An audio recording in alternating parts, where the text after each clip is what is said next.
నమస్కారం. Welcome to my channel. So, previous వీడియోలో అయితే మనము శాంతానుకి, సత్యవతికి పెళ్లి జరగడం, ఎలా భీష్మ గారు సాక్రిఫైస్ అనేది చేశారు, ఎలా ఒక గ్రేట్ పర్సన్ అయ్యారు. అండ్ అలాగే ఇక్కడ ప్రీవియస్ వీడియోలో అయితే మనము ఆహ్, దేవవ్రత అతనికి భీష్మ అనే పేరెందుకొచ్చింది అనేది చూసాం కదా! అంటే యూజువల్‌గా అతను చేసిన సాక్రిఫైజెస్‌కి, అతనికి వాళ్ళ తండ్రి పైన ఉన్న ప్రేమని చూసి ఆ రాజ్యం, ఆ కుటుంబం అంతా గూడా భీష్మ అనే పేరు పెట్టారనమాట. ఓకే. ఇప్పుడు మహాభారతం ఎపిసోడ్ డే 3 ఇక్కడ అసలేమవుతుందో చూద్దాం. సో, ఇక్కడ వీళ్ళిద్దరూ గూడా పెళ్లి చేసుకున్నారు. శాంతను అండ్ సత్యవతి గారు. వీళ్ళకి ఇద్దరు పుత్రులు పుట్టారనమాట. వాళ్ళ పేర్లు వచ్చేసరికి చిత్రాంగుడు అండ్ విచిత్ర వీర్యుడు. సో, ఇక్కడ చిన్న వయసులోనే చిత్రాంగుడు చనిపోతాడనమాట. సో, మిగిలిందెవరు? విచిత్ర వీర్యుడు కదా! సో, ఇతనికి కొంచెం పెద్దయ్యాక, వయసొచ్చాక రాజుని చేస్తారు. కింగ్ చేస్తారు ఇతన్ని.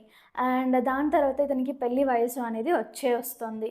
అండ్ అప్పుడు భీష్మ గారు అంటే దేవవ్రత గారు ఏమనుకుంటారంటే పెళ్లి వయసొస్తుంది. ఇతనికి కూడా తొందరగా పెళ్లి చేయాలి. పిల్లలుంటే నెక్స్ట్ ఈ రాజ్యం అంతా కూడా నెక్స్ట్ కింగ్ అనే వాళ్ళు ఉంటారు అన్న ఉద్దేశంతో అంత కింగ్డమ్ గురించి అంతా కూడా ఆలోచించి పెళ్లి చేయాలి అనేసి నిశ్చయించుకొని ఆలోచిస్తూ ఉంటారనమాట. అదే టైంలో కాశీ రాజ్యం అనేసి ఒక రాజ్యం ఉంటుంది. ఆ రాజ్యంలో ఆ రాజుకి ముగ్గురు కుమార్తెలు. పేర్లు ఏంటి అంటే అంబ, అంబాలిక, అంబిక అనేసి ముగ్గురు ఉంటారనమాట. సో, వీళ్ళకి అదే టైంలో వీళ్ళకి స్వయంవరం అనేది జరుగుతుంది. అంటే మనం లైక్ ఓల్డ్ డేస్‌లో ఇలా ఉంటుండే. ఒక రాణిలుంటే వాళ్ళని పెళ్లి చేసుకోవడానికి అందరు రాజులొచ్చేవారు. వాళ్ళని వాళ్ళెవరైతే ఫుల్ స్ట్రాంగ్‌గా అలా ఉంటే వీళ్ళే సెలెక్ట్ చేసుకొని పెళ్లి చేసుకునేవాళ్ళు. అలా అనేసి చూస్తూ ఉంటాం కదా మనము ఓల్డ్ మూవీస్‌లో అలా. సేమ్ ఎగ్జాక్ట్‌గా మన పూర్వకాలం నుంచి వచ్చే సాంప్రదాయం ఇది. ఇప్పుడు చేంజ్ అయిపోయింది. ఒకరే వచ్చి పెళ్లి చూపులకి వెళ్ళిపోవడం అలా జరుగుతుంది. సో, ఇక్కడ కాశీ రాజ్యంలో వాళ్ళకి స్వయంవరం జరిగే టైంలోకి ఈ భీష్మ గారు ఎంట్రీ అవుతాడనమాట. అతను పెళ్లి చేసుకోవడానికి కాదు, విచిత్ర వీరుడికి పెళ్లి కోసం అనేసి వాళ్ళందరినీ ఎదిరించి తీసుకురావడానికి వెళ్తాడనమాట. అంటే నేనొచ్చింది నా కోసం కాదు, మా రాజ్య ఒక రాజు విచిత్ర వీరుడు ఉంటాడు కదా! అతనికి పెళ్లి చేయాలి అనేసి అక్కడున్న రాజులు ఎవరైతే వచ్చారో వాళ్ళందరినీ ఎదురించి, వీలైతే వాళ్ళ దగ్గర యుద్ధం చేసి, ఇదంతా చేసి మరి ఆ ముగ్గురి రాకుమారులని తీసుకొని రథంలో తీసేసుకొని వీళ్ళ రాజ్యంకి వచ్చేస్తాడు. సో, అంబ, అంబాలిక, అంబిక కదా! సో, ఇక్కడ అంబాకి అసలు ఈ పెళ్ళే ఇష్టం లేదు. అతను ఆమె ఆల్రెడీ ప్లాన్ చేసుకుంది. అంటే ఆమె ఒకరిని ప్రేమించింది. వాళ్ళు కూడా స్వయంవరంకొస్తే వాళ్ళు వాళ్ళని సెలెక్ట్ చేసుకుందాం అనేసి ప్లాన్‌తో ఉంది. అంటే అతను ప్రేమించిన వాళ్ళని పెళ్లి చేసుకోవాలి అనేసి నిర్ణయించుకుంది ఆల్రెడీ. కాకపోతే ఇక్కడ ఇవేం తెలియకుండా భీష్మ గారు తీసుకొచ్చారు కదా!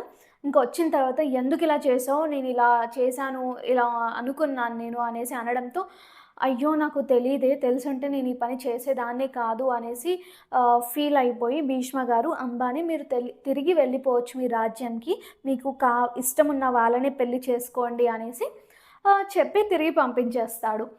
ఇంకా ఈ అంబ వెళ్ళిపోయాక అంబాలిక అండ్ అంబికతో విచిత్ర వీరుడికి పెళ్లి చేసేస్తారనమాట. ఇంకా పెళ్లి చేశాక కొన్ని మంత్స్‌లో అలానే పిల్లలు పుట్టకముందే విచిత్ర వీరుడు కూడా చనిపోతాడు కొన్ని ఆరోగ్య సమస్యలతో.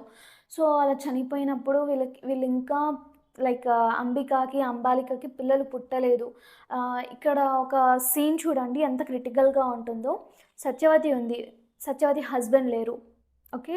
చనిపోయారు అప్పటికే. వీళ్ళు పుట్టాకనే.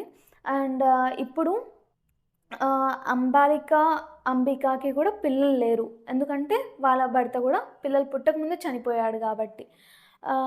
సో, ఇక్కడ ఆప్షన్ ఎవరున్నారు? భీష్మ గారు ఉన్నారు. రాజు అవ్వడానికి, ఆ రాజ్యాన్ని చూసుకోవడానికి, పాలించడానికి.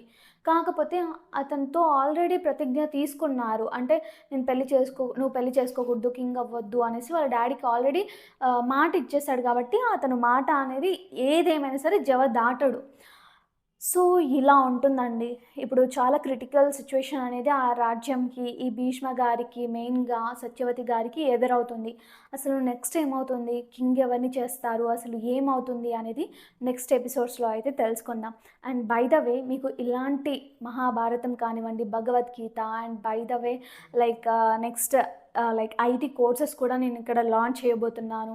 సో, వీటన్నిటి కోసం అండ్ మీరు ఫ్రీగా ఇవన్నీ కూడా తెలుసుకోవాలి అంటే ఈ పేజ్‌ని లేకపోతే మన ఇన్‌స్టాగ్రామ్ పేజ్ లింక్ చేస్తాను. దాన్ని లేకపోతే ఈ అకౌంట్‌నయితే ఫాలో అయిపోండి.